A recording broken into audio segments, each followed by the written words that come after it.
Hello, everyone, and welcome to another episode of Little Legends Podcast. I'm your host, Blevins. With me, as always, is Boop. What's up, buddy? You jumped the gun there. I was giving a little pause there. It was a dramatic pause. It was a pregnant pause. It was a little premature action there. Little premature action. That's why it's a pregnant pause. But oh no, tied it all in, and I'm canceling myself. What's up, buddy? How you doing? Jesus Christ! Keep going. We have a show to host. No, we don't. This I didn't even hit record. What's up, buddy? How you doing?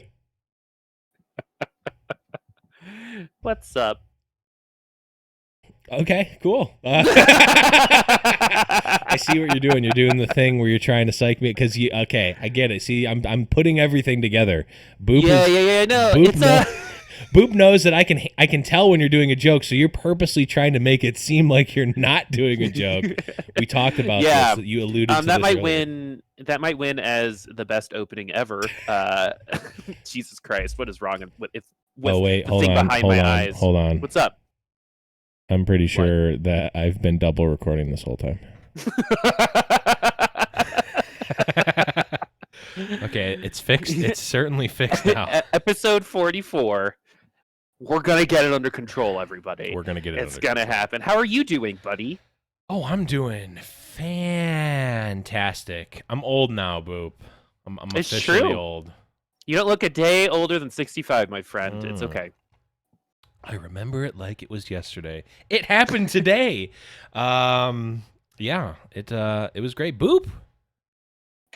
I was gonna move us into our next section, but we got to do some housekeeping first. Of course, everybody knows we're a prediction esports podcast. PREDICTION esports on Spotify and iTunes. Make sure you are following that channel.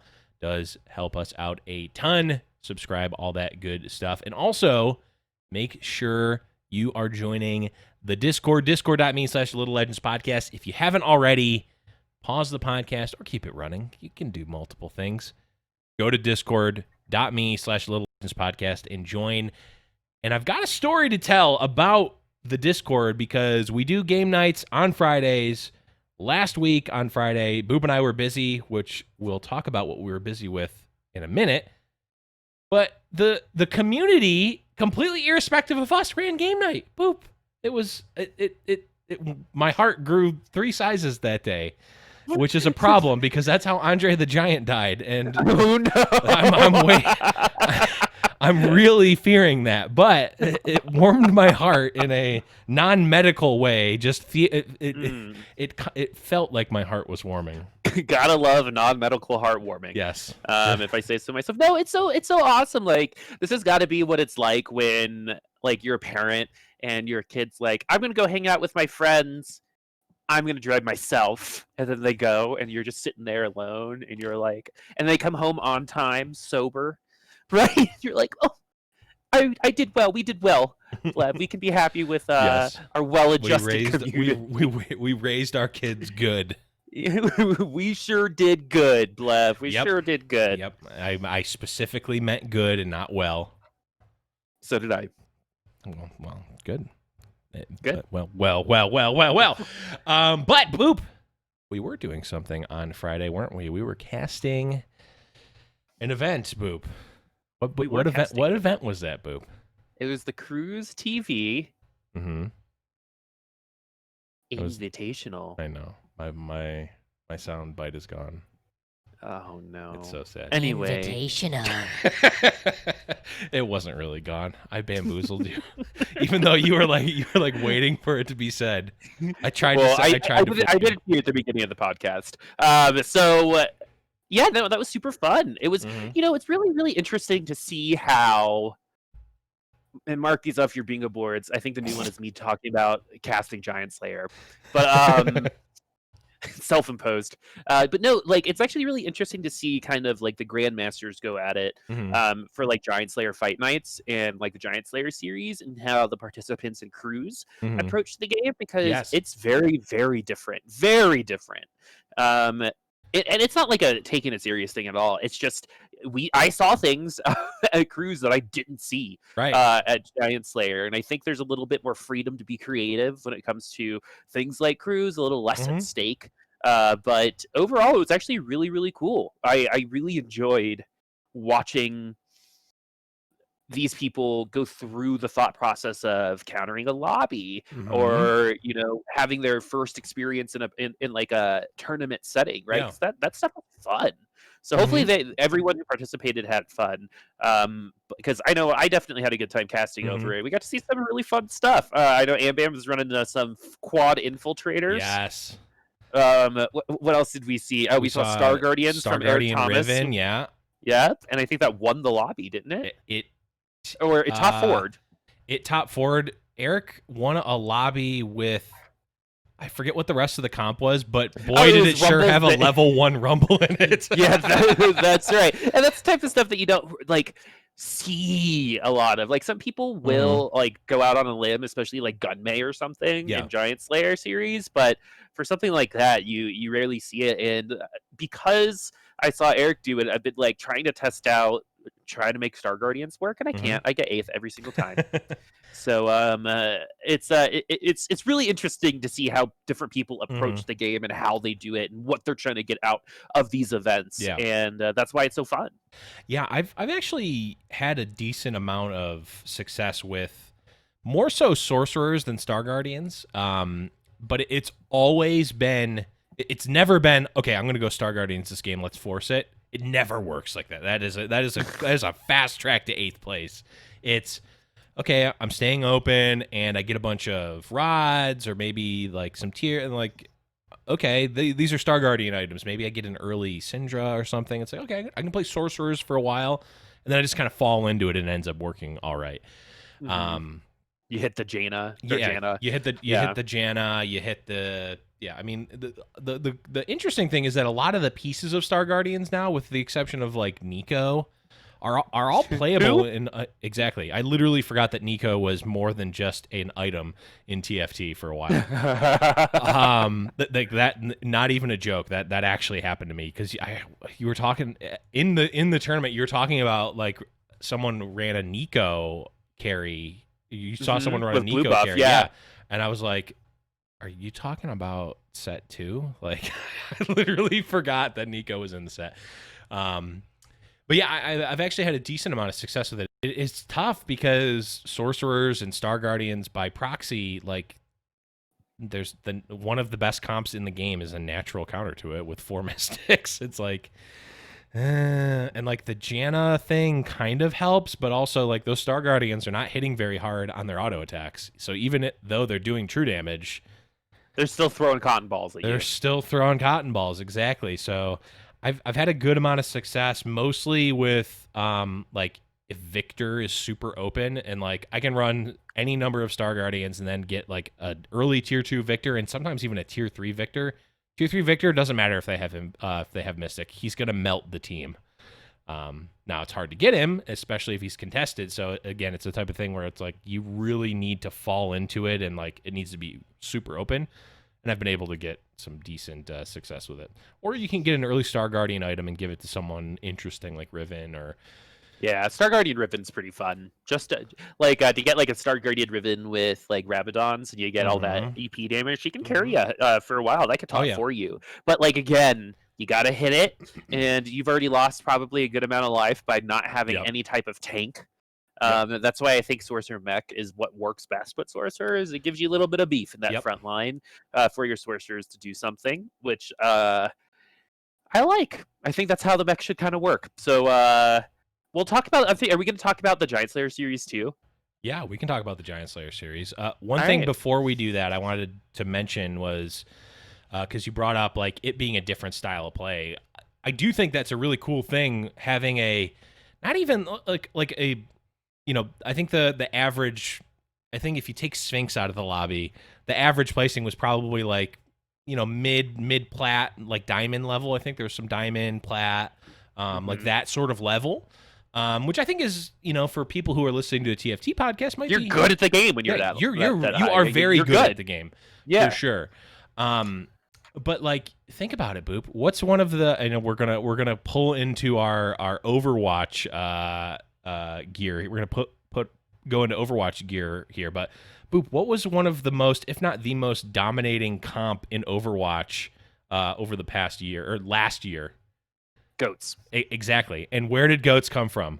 Contenders, which is the tier 2 scene of Overwatch. So it's like It wasn't even just Contenders, it was Open Division. Yeah, it was open. Yeah, exactly. It's So like tier 3 tier division. 3. So like we've talked about this on the show many times actually, that it's like if high level players, like the number 1 player in the world, or even like the top 10, they're not really incentivized to change, right? Because you are at the top. You want to reduce the number of different factors, right? You want to keep things the same as much as possible. So you're not out there innovating. But if you're, maybe it's lower stakes, maybe that's just your play style. There's not a lot of like pressure to like, you absolutely need to get first no matter what.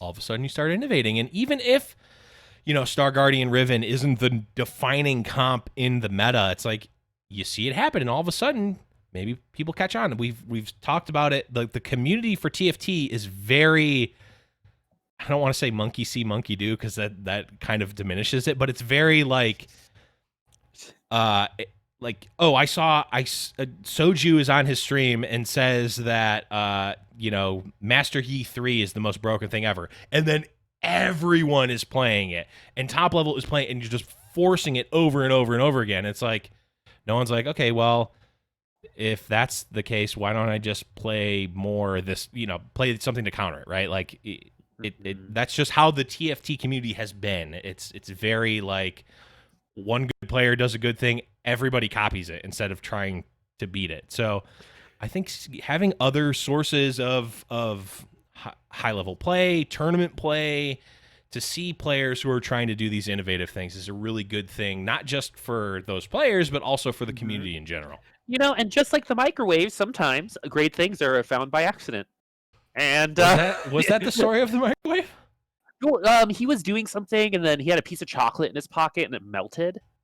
And he put 2 and 2 together and figured out it was microwaves, or whatever waves are in a microwave. The inventor of the microwave had a piece of chocolate in there, was doing some sort of experiments or something, had a piece of chocolate melted and was like, I'm gonna eat that. I think so. I mean, Marie Curie just like handled her stuff. How did she die? Her stuff. I think plutonium. Yeah, I know. I'm pretty sure she died of radiation poisoning, is what I was alluding to. Anyway, but yeah, but the idea behind it is just like innovation can come from anywhere, and sometimes you take something that a diamond player uses and just iterate upon it. Yeah.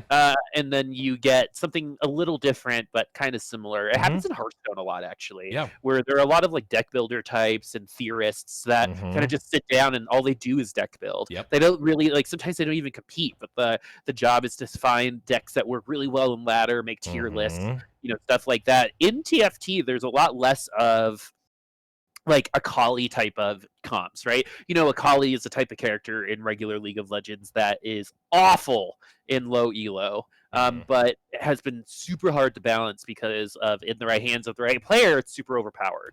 Right? There's no mechanical skill involved in TFT in that way, so I think that's why it's so much easier to do just what you see is working. Right?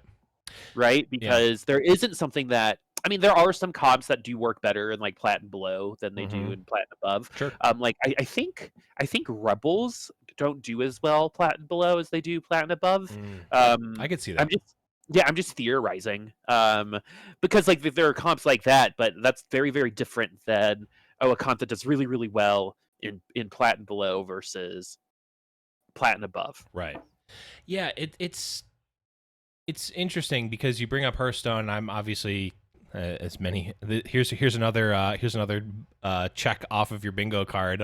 Come from the Magic the Gathering world, and absolutely the same thing. People are just deck builders. I'm not one of those people, but the difference is like I think the games themselves are very similar in that we could absolutely have people who are trying to innovate, but because of the way the game is presented, in that like a TFT game, you're not bringing anything to it, right? So it's like, oh, well, I'm just playing whatever the game is, and it's the same every time. When we know it's very much not.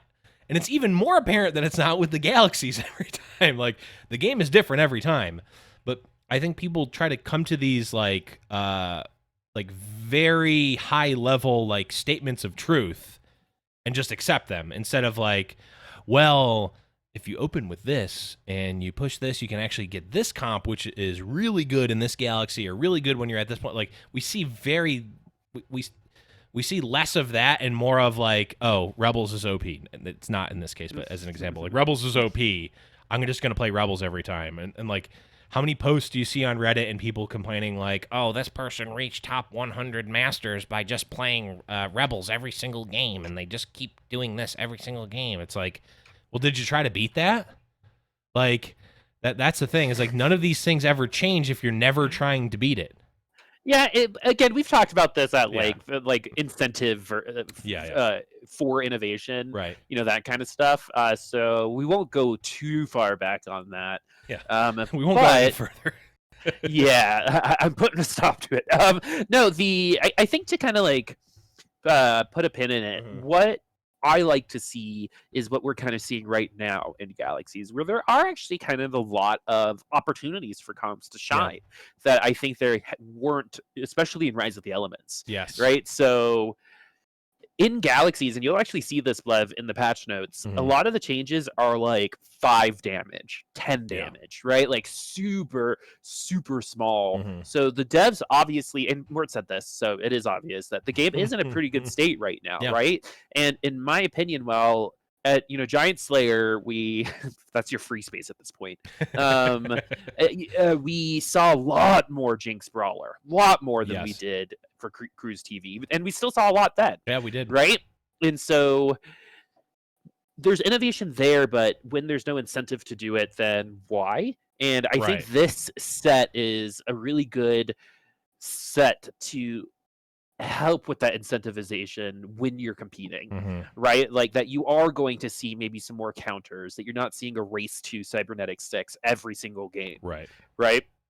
We're definitely seeing a lot more comp diversity. I think the biggest thing we see in terms of weakness side is definitely the Star Guardians and Dark Stars, right? So maybe in terms of variability, when we have 4 or 5 comps that can win a lobby or definitely a top 4, and only like 2 of the main comps that are struggling, that's not bad.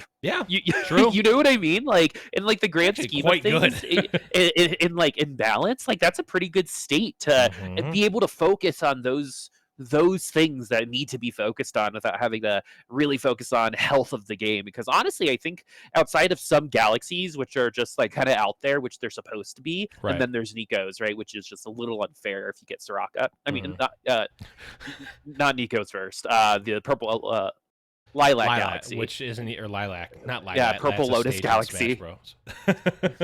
That's not even in the game right now. Yeah, exactly. So like when those things are there, you get to say, oh, it's a galaxy, right? And I think the galaxies were a really great way to introduce per lobby innovations. For example, I think they did build in opportunities in the lobbies to try to counter the lobby or try to force the lobby in a certain direction. Right. So for example, Trade Sector forces quicker play, right, and more aggressive play, which I've seen really hurt some of the slower players, right, that like to wait for the cybernetics, right? And then there's also, the decision of Nicoverse. Are you going to slap your 2 Nicos on a tier 3 or a 3-cost unit right at the beginning? Or are you going to wait for your, 5 costs that might not ever come because you're at 16 HP? Right? And so I think the different galaxies or things like starting with a full spat first carousel, right? All of a sudden you're in a different game. Right, a very different game. It's a race to ASOL, right, with that spat, and the people are going to be going for it, and you have to adjust to the lobby in that way. That stuff is already built into the game, so I'm really happy with it. It's just now that they got to apply it to, I think, the grander competitive scene, and just kind of like have it scale up, because I think the Galaxies were a really great start. Now we got to kind of incentivize that same kind of innovation for TFT, not just for this treasure trove, or not just for Trade Sector. We'll leave it at that, because 100% we're going to be bringing this up again eventually, because it's all about incentive, and it's really the core of a lot of our thoughts on the competitive scene and whatnot. So we'll put a pin there, and we'll before we go on break, which after the break we'll be talking about the patch, of course. Boop, you did a little casting for Giant Slayer this week. I sure did. And I wanted to not talk about that Giant Slayer. I actually wanted to talk about a single player. And the reason why is because this player is everyone who's listening should follow this guy, because in my time in TFT, the storyline for this specific player is nuts, and that player is Gunmei.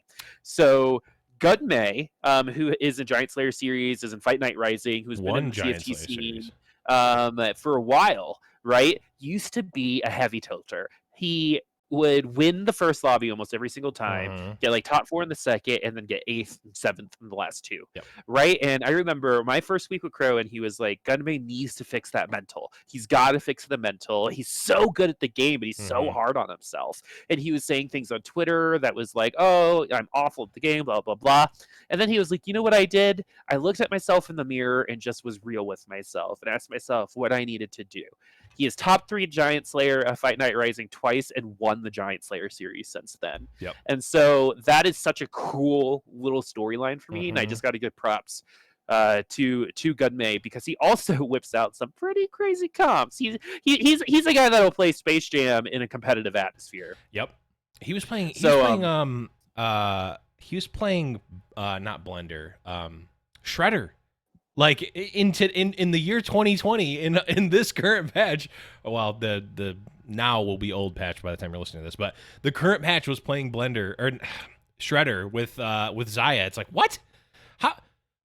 Who does that? It's like, that's not good anymore, right? And that's exactly what we were talking about, Boop. It's like, yeah, guess what? Just because there's not 15 guides on how to play it, and because it got nerfed, doesn't mean it's bad, right? It can still be playable. And so it's still going to be playable, yeah. Sometimes people aren't looking for those lobby wins, but Gunmei wins more lobbies, and before this got 8th in more lobbies than anyone I had seen in the scene. But now, like, through determination and self-work and, self-affirmation, all that stuff, he is one of the best in the game right now. Yeah. So I say that for you guys at home is kind of like an inspiration thing that, you can do it. I've seen growth in him because it's been intentional for him, and just like you and me or anyone else, that can be you. And I just wanted to give him some props. He deserves it.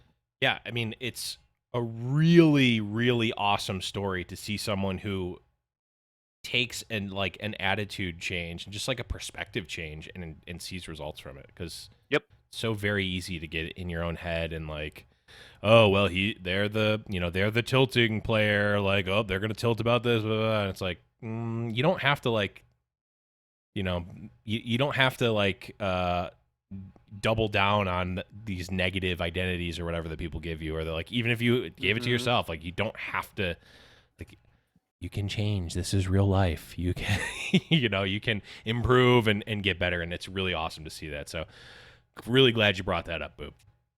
Okay. Yeah. We have got a lot to talk about with the patch, and we will be talking about that patch right after a short break. There's no shortage of action going on at our exclusive partners, betonline.ag. Sports are slowly making their way back, and BetOnline is leading the way with the best odds and lines for all UFC, NASCAR, boxing, and soccer matches. And if you need even more, they have simulated NFL, NBA, and UFC simulations all day, every day, live on their website. Looking for something else other than sports? BetOnline has hundreds of casino games, poker games, and prop bets to check out. Visit betonline.ag and use the promo code BlueWire for a free welcome bonus. That's one word, BlueWire. BetOnline, your online wagering experts. Welcome back, everyone. Hope you enjoyed the break. We have got some stuff to talk about. Patch 10.13. Boop. We mentioned it before. There's a large number of changes, but some of these changes might actually be on the smaller side. So let's get right into it. Of course, I'll read a little preview thing as is tradition. Welcome, astronauts. We're back with the first update of the second half of the third set of I see what they did there. Of the third set of TFT. This week, we're swapping out the Medium Legends Galaxy for a new one, Binary Star. In this galaxy, champions can hold a maximum of 2 items. In terms of general game balance, we're pretty happy with how the mid-set update landed. However, the new Battlecast champs didn't quite pack the punch we were aiming for, so they're getting a few improvements. Let's get into it. Okay. So, some initial system changes. Ranked, if you're master above, you can now only queue solo, so no more duo queue and masters and above. And the reasoning is, I actually saw a lot of questions about this. So just real quick, the reasoning is because people were win trading in lobbies. So basically, or even like they would get 2 accounts and queue together, and then like bomb 1 account, so they knew they wouldn't get 8th, right? And so that was starting to become a problem, and it was something that I've been hearing about on a lot of the different servers. But now you just can't do it at masters. Basically, it's just like they were cheating. Yeah, I think especially since I mean, the cheating in games like this, we don't even need to go into it. Like, it ruins the game for a lot of people. Like, it's just not fun when that's being abused. And not only that, there's the ladder actually matters in terms of competitive scene now. So like they needed to. I'm glad they took the additional precaution there. Okay, so Galaxies, the Binary Star champions can only hold 2 items. Medium Legends is now gone. Binary Star will occur in 10% of games. And they've raised the minimum number of items that can drop in a game by 1. So now, I believe it was, 10 to 14, I think was the range. Maybe it was 11 to 14. No, I think it was 10 to 14. Like, 10 is a super low, and 14 is super high. And now it's 11 or whatever. It's 1 more, so it's gonna feel better. It always feels better to have more items. Yep. Okay, Boop, you want to do the traits? Sure. So what you all will notice, bar a few of these changes throughout the entirety of this patch, is how small these changes are, which I think speaks to greater discussion of this patch in general that we kind of started last week. But let's hear about these changes. Balance and adjustments. Battlecast damage or healing, 70, 160, 325, 600 to 80, 180, 480, 880. And that's going to be the biggest change of the patch, probably. Blade Master chance for bonus attacks going from 30, 70, 100% to 30, 65, 100, -5 on that second tier. Blaster bonus attacks 3.5 to 3.6. Okay. Cybernetic bonus attack damage 40, 80 to 40, 75. Dark Star bonus attack damage and ability power 8, 16, 24, 32 to 8, 18, 28 to 38. Infiltrator bonus attack speed 40, 70, 120 to 40, 80, 120. Mystic resistance 50, 125 to 50 to 120. Yeah, little incremental changes. Anybody changes. Just a little off the top. Sure. Yeah, that's super interesting because it's like, are we even gonna really notice these, Boop? It's like, at what points do we start to notice these? Is the real question. I mean, what's that? 2, 4, 6, 8 Battlecast is gonna be a banger now. Well, I actually think the 80 in the early game, because you proc it way more often, the 80 and the 180 change, the for the 2 and the 4 is going to matter. Okay. But not in a sense of they're going to be broken, in a sense of they won't suck. Sure. If like that makes sense, because Cass was the only one who like really used that trait, in my opinion. Yeah. And so now other people will be able to use it a little bit better, right? Like Kog'Maw, for example, is going to get way more battle cast damage and healing off just because of this. And with something that you might get a couple procs off of, it's not just 20 damage at the 4 piece, it's, an extra 40 damage over time. or for something. each champion. Yeah, True. exactly. True. And some of these changes, like you got to be like, and they like to bring regular League of Legends up. There have been times where they like take like 2 armor or 5 movement speed away from somebody. I think they like took like 5 movement speed or 3 movement speed or something away from Karthus a bunch of patches ago, and now he just doesn't jungle.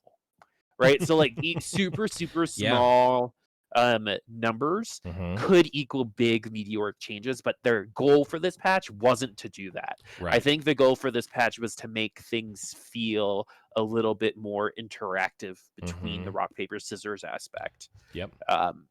Because you're right, like why change what's one here that's a little weird? Like cybernetic bonus attack damage, 40 to 80 to 40 to 75. Right? Like what is that going to be? Well, for 75 it's actually for 6 people, so True. 6 times, so you're losing 30 attack damage flat. 5 Per across attack, the board yeah. from for each one, right? So like it does add up, and I do think cybernetics will feel it. I think early Battlecast will feel it.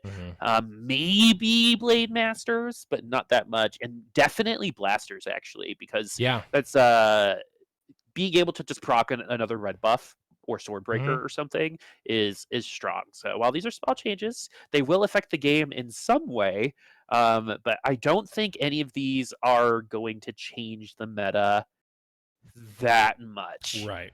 Which is good, because it is not annoying. It's frustrating when, like, okay, I've got the, for me personally, I've got Vanguard Mystic, I've got Sniper, Astro Sniper, I've got the Yasuo comp, I've got like this handful of comps that are all like playable, right? And like are good, and I can transition. Like if you nerf them out or you make something super broken, it's like, well, I can just throw all that out the window. And like I've heard this a lot from people who are talking about the set changes, but like in the middle of a set, it's like, or not even the middle of a set, the middle of a set. Well, the other thing you got to give credit for is like this 3.5 set is like pretty new still, and to kind of have gotten it out of the gate with like these small changes, that's pretty great. Oh yeah, like just like the fact that like only a couple comps don't really work right now, right? Like that's gonna happen. Like there's gonna be a comp that's worse than the rest of them. I think you gotta give them props. They're really 100%. close. Like we're talking about the difference of like an 8 and a 9. As opposed to like a 4 and an Amazon Game Studios. Yikes. I feel it's like, I think of it, and this might not resonate with anyone. Maybe it's just the weird way that my brain works. But like I think of the set when it comes out, it's like this big like not or what the real sun looks like, but like if a kid drew the sun with all the spikes, like a star, like all the spikes around it, and like the devs want to have they want to make a circle in a lot of ways for the meta. So like sometimes they release something and there's a gigantic spike and everyone gets stabbed by it, and they gotta like kind of like that in Westworld. Off. Maybe, I don't know. No, there's like what is the name of it? Oh, are you watching currently? I haven't seen any of the newest season. Okay, then you know the little circle thing. What's it called? Rehoboam. That's what it's called. Maybe I just haven't seen it in long enough, but it's a circle, and like when things go wrong, it spikes. It's like exactly what you're talking about. Oh, okay, yes. And then so this patch just feels like we just filed down a little bit, and like now it's like pretty round, which I think is a good thing. I feel like this patch has to feel good if you're on the dev team, because it's like, we gave you a pretty good product, and we're just kind of like standing off a little bit. The TFT team deserves a bonus once we get spectator mode. True. Once we get I'm holding that bonus right here. It's staying in my pocket until we get spectator mode. It's accruing interest, but don't let that delay the fact that we need it. Because there are definitely some things I've realized that I would love to kind of notice. It's like how many units someone has sold, or like where Yes. the economy is coming from, like those kinds of statistics Yeah. that like I'm just like super I have such a stat oriented brain when it comes to sports, right? Like I can name a lot of, especially college sports, right? I know a little bit of something about a little bit of everything in that world. And with TFT, like seeing that kind of stats, like I latch onto that stuff. And I think that stuff is so cool.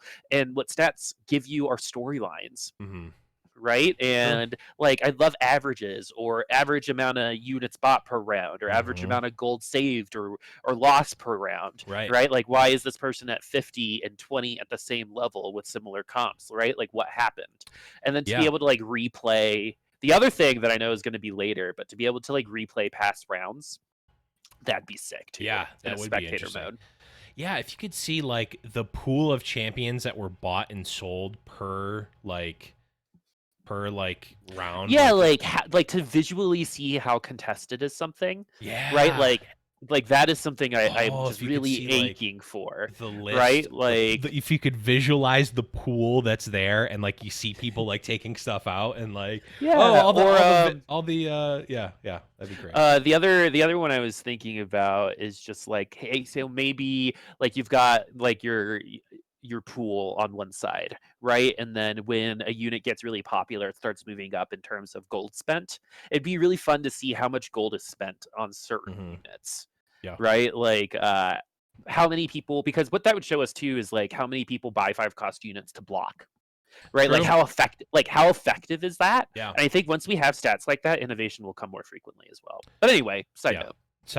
Little sidebar, but it's an interesting one. Long story short, that's got to feel good if you're the developers to put out that balance there.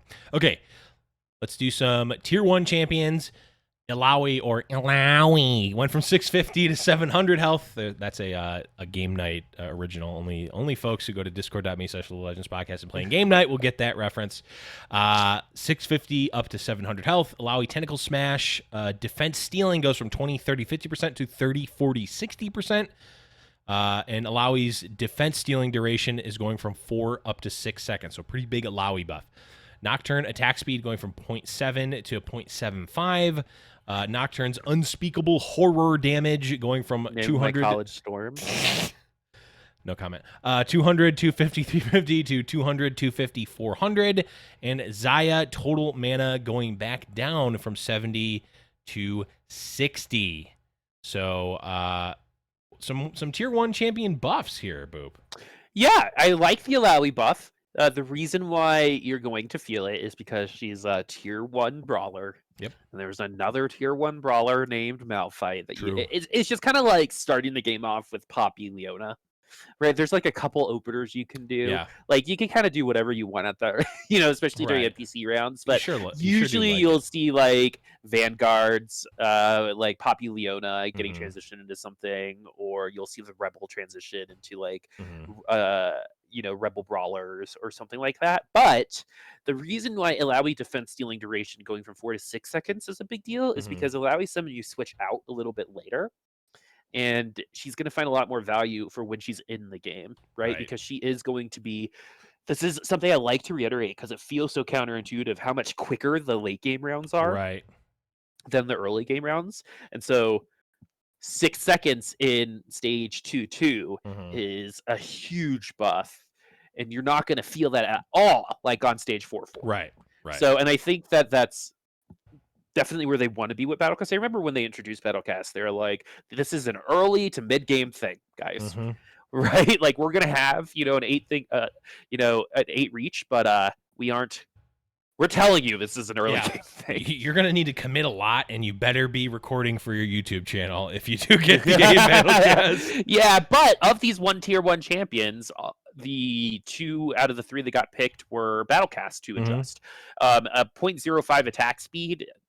I mean, that could trigger maybe 1 or 2 extra attacks during a round. The Unspeakable Horror is for that tier 3, which is good because Nocturne was never somebody you really wanted to waste your money tier 3ing. So maybe an extra 50 damage will help. Because 4 damage is nothing to scoff at. Maybe even build some items on them. I don't know. Man, going back and talking to Set to us, did you ever think that you'd say the line, a Nocturne wasn't really something that was worth tier 3ing? I know, right? Huge.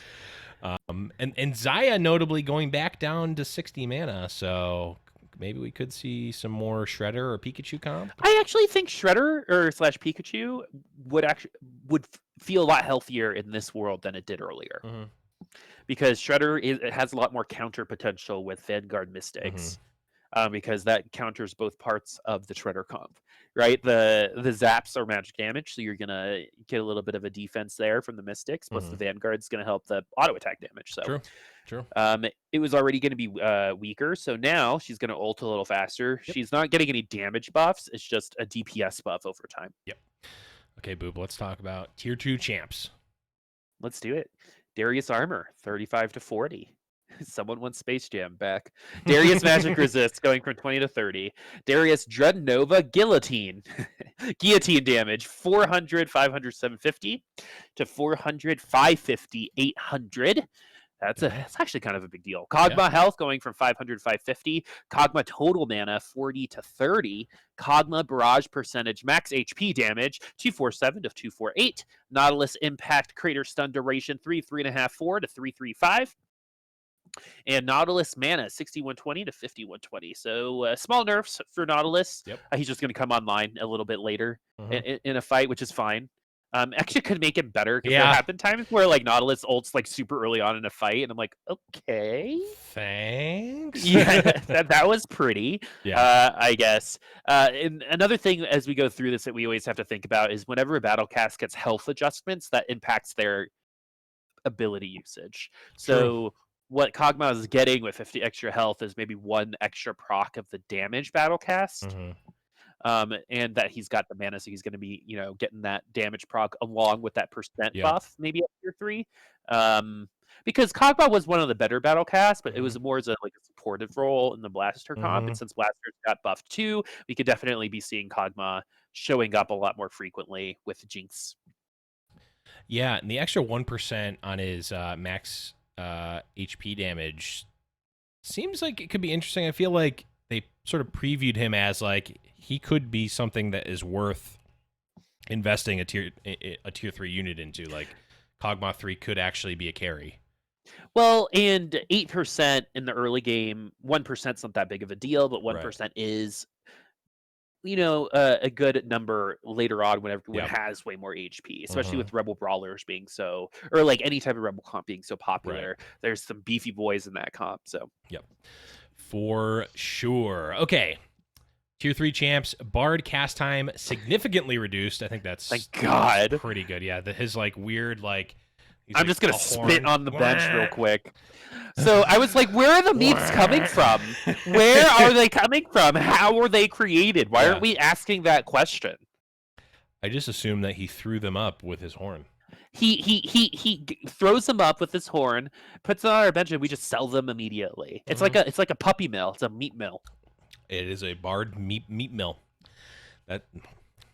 Yep. Now I'm never using Bard again because it's the saddest thing I've ever heard. Cassiopeia poison duration going from 12 seconds up to 14 seconds. Jace health going from 850 down to 800, and Master Yi chosen one damage going from 75 100 200 to 75 100 175. So tier 3 Yi down, Jace health down, Cassiopeia damage not down but down over time, or it's doing the same amount of damage in 14 seconds, but it's doing less damage per second, if that makes sense. And then Bard now seems way more useful. He's actually going to be getting it. Like I wonder like, because that's like maybe he's gonna poop it out this time, so he doesn't have to turn around. Maybe, but like it's legitimate because he's doing less damage, right? And therefore casting less when it takes that long. No, we actually talked about it where I was like, you're giving up an ultimate, and I remember like seeing him turn around and spit for the first time, and I'm like, this is not good. Yeah. Like in terms of like, okay, they were really, really safe when it comes to Bard. And I'm glad they did it this way. Right, so we got to feel him a little underwhelming, and then they get to push him a little bit better because that cast time was long. And when he's already just auto-attacking and you're giving up an ultimate for XP, and then he turns around and stops auto-attacking to ult for what feels like, in TFT time years. Yep. right? That's when things get really frustrating too. Yes. So I'm okay with the change. I'm okay with the change. It's a little bit of like a quality of life thing, but Yeah. when 50% of your time is blowing spit through a horn, the other is throwing cotton balls at your opponent, you gotta give a little bit more time on your board now. You got to make up for it somehow. So yeah, I agree 100%. Bard is still like walking a fine line from being broken, but I don't think this is gonna do it. Boop. How about tier 4s? Tier 4s. Fizz starting mana 60 to 50. Gnar health on transformation 750, 1250, 2500 to 750, 1250, 4000.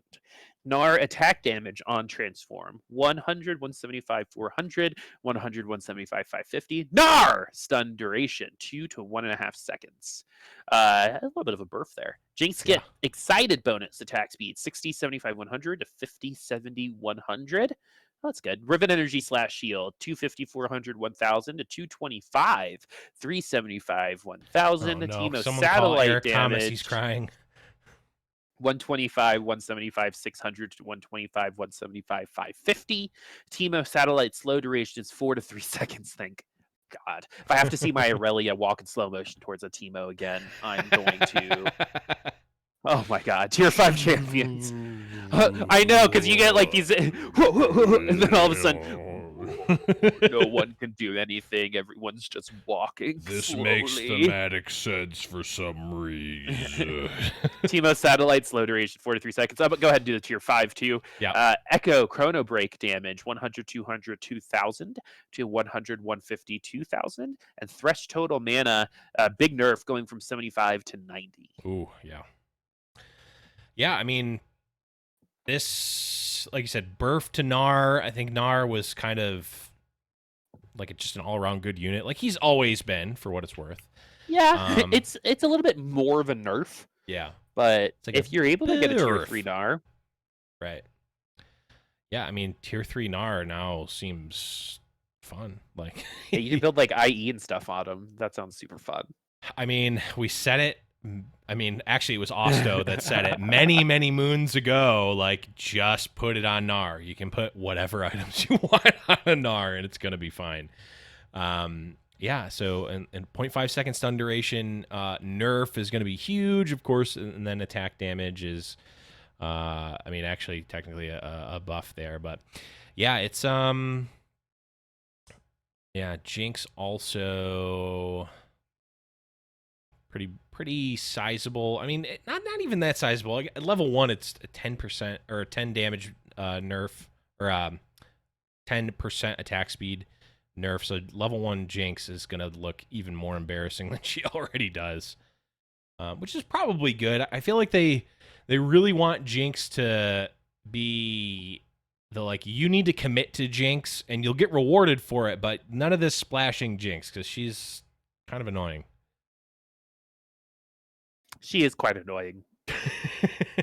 She is quite annoying. I mean, just like I love playing AD carries in regular league, so I feel like I could say this. But like, it's just, it doesn't feel good to just be like eating rockets to the face when like if you die to like a big ass Gnarlt, you're like, okay, cool, right? But when you're just going, yeah.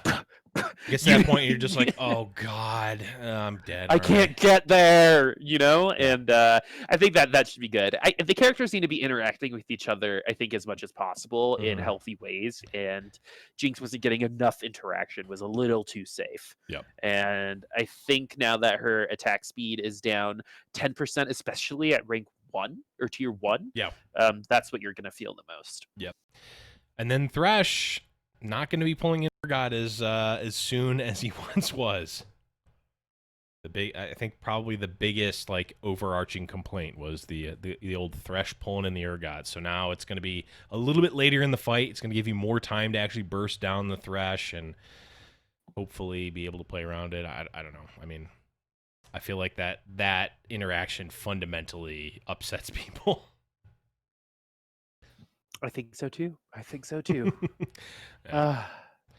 I don't know. I still think it's fun, but we talked at length about it last week, so check that one out if you want to hear more about our thoughts on Urgot in general. But we'll round out the patch here with the items changes. Both Bloodthirster and Hextech Gunblade are getting 5% healing increases from 40% up to 45%. I'm not going to lie, I forgot both of those items are in the game. Jeweled Gauntlets crit. A bonus crit damage is going from 28% to 30%. Static Shiv damage is going from 80 to 90, so more indirect battlecast buffs. And then ZZ Rot Portal health going from 1k, 2k, 3k to 1500, 2250, 3000 for the different I wonder how that compares to Daisy from set 1. That is a good question. I low-key think ZZ Rot Portal is one of the better items to make, like, just commit to it early and you're gonna be okay. It's like an extra dude, right? Yeah. And it gives you it's a front line in a can, right? Yeah. And I'm waiting for a world where Hextech Gunblade is an item that someone other than Asol could use. Yeah. Maybe a Teemo, like someone who does kind of like mixed damage like Teemo, that could definitely work. Because it's 40 to 45% of your split damage as opposed to Bloodthirster, which is your auto attack, right? No, Hextech got changed with midset. It's only spell damage now. Oh, is it? Yeah, yeah. I've just been looking past that. Well, that was one of the time. flew under the radar type of changes that literally no one has talked about because it's an item that no one has ever played. with Jeweled Gauntlet getting buffed, then those two can definitely be built together. Yeah. And with the way that... all I'm thinking about is how good that would have been in set 2. Right. Well, imagine Syndra with that. I mean, imagine IE Jeweled Gauntlet Hextech Gunblade team. So, like, who would be in... I guess that Hextech could go on a battle cast, right? Because they would need to be in the fight casting spells to get the heals, but also do spell damage for the crit. Who is like that in the game? Like, if you, Teemo still works, right? Like, yeah, but he's in the back line, and if he's already getting damage on him, that's true. right? Like, then he's probably gonna die. So who's gonna find the most value? Is there any, like, magic damage tanks? I don't know, but I think there's a world where somebody Wukong uses Jeweled Gauntlet Hextech. Oh, maybe like you could do Jeweled Gauntlet Hextech Gunblade Morellos. Yeah, I mean, I don't know if that's better than it would have to be combos, the item would have to be Hextech Gunblade, Rabadons, and Jeweled Gauntlet. Yeah, that would probably be the.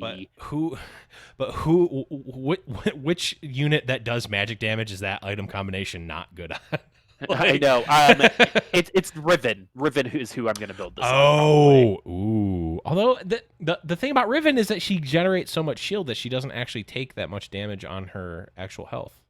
I mean, Protector Acel says that. So true.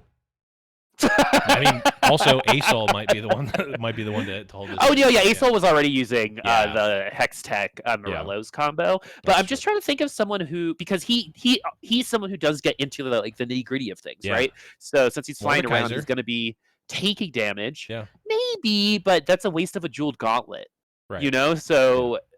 The only one who I think that off the top of my head right now, I'm gonna theory craft this immediately after getting off.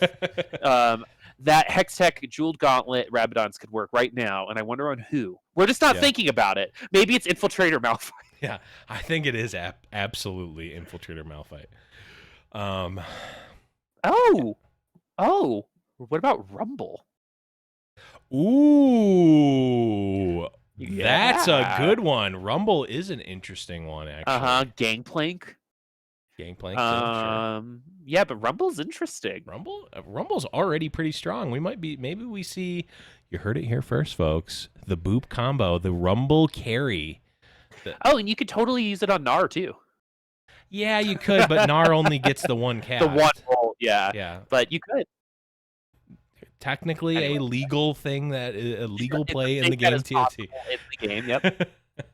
You can put blue buff on Jin as well. You can put Spear of Shojin on it off. But Boop. That brings us to the end of the patch. Overall, thoughts, impressions, what do you think? I mean, we've kind of... I'm loving it, man. Yeah. I have been liking the patch. I've liked casting it. I've liked just the players adjusting to it. So far, it's a big, a big slap in 80, or I mean 90%, 95% right now. Yeah. It's just like, if you were to ask me what I want, everything I come up with is a pretty minuscule thing. Yeah, Vanguard Mystics feels a little oppressive right now. I think these changes should help. Yeah. Just kind of bring it back just a little bit, right? Just a little schmintz. And little schmintz. Yeah, a little schmintz. And what? I don't know. I've never heard that word before. It's fun, isn't it? It's a schmintz fun. But yeah, I'm excited to see what our community comes up with. Maybe that'll be a next build bounty board. Hextech Gunblade, Jewel Gauntlet, yeah. Submit your best combo. Yeah, submit your best comps or your best units with that item combo, and we'll pick which one's the best, and you'll get a little Legends Egg. There you go. It is decided. I'll get you a little Legends Egg for that. So, yeah, I'm really all in on this patch. I think again the small adjustments are really good. I'm feeling like I can play 4 or 5. I mean, I have the ability to play 4 or 5 or 6 different comps. I can't personally play them very well, but there's so much different stuff. I mean, we might have even opened up more. Maybe there's like a really strong mid-game battle cast build that can transition into like a hybrid battle cast with something. Like it's fun. It's in a really good spot, and I feel like we've been saying that for longer than we have like consecutively for quite some time. I haven't really felt anything even stale about set 3, and I don't even know if I have it all. So hats off, figuratively, not literally, because it would be too much work for me to take my actual hat off. But hats off to the TFT devs and the team. It's been really good. Yep, agreed. Okay, well, GG's chat and everyone listening, thank you all for doing so. Again, remember, we are Prediction Esports Podcast. Make sure to follow us there. Make sure to follow us on the internet as well at LIL Legends Pod on Twitter. Boop, where can people find you on the internet when you're not here? At Boopsource Rex. Yes, on Twitter. On Twitter and on Twitch, maybe? Yeah, Boopsource 1 on Twitch. I've got like a super busy week coming up. Yeah. So a lot of stuff coming up. You do too, though. You're doing some stuff. I am doing some stuff. And you can find all that stuff at _Blevins on Twitter, or you can just find us in the Discord, discord.me/Little Legends Podcast. But everyone, thank you again for listening and watching. For Boop, I'm the Blevins. We'll be back next week to talk about more team fight tactics.